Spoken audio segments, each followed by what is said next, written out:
জান্নাতের স্পেশাল একটি জায়গা আসবে যেখানে আল্লাহ এত কিছু দেওয়ার পরে আল্লাহ তাআলা নিজে ডাক দিবে, বান্দা আর কিছু চাও? বান্দারা বলবে আল্লাহ আর কি লাগবে, আর চাই না।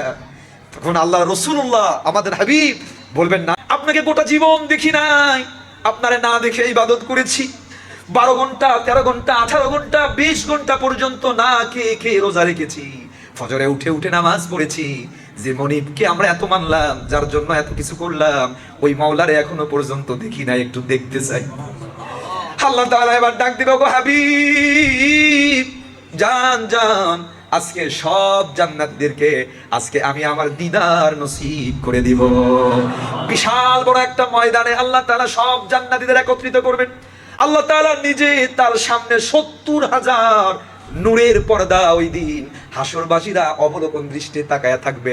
আল্লাহ তাআলা তার সামনে থেকে 70,000 নূরের পর্দা একের পর এক উঠায়া আল্লাহ নিজে জান্নাতীদের সাথে দেখা দিবে।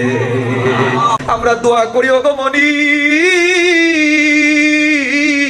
জান্নাতের যেই ময়দানে আপনি আপনারে দেখা দিবেন, দয়া করে আমাদেরকে, আমাদের মুসল্লিদেরকে আল্লাহ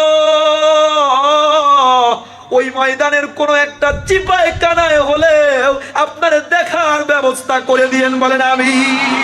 আল্লাহ আপনি আমাদের কবুল করে নেন, বলেন আমিন।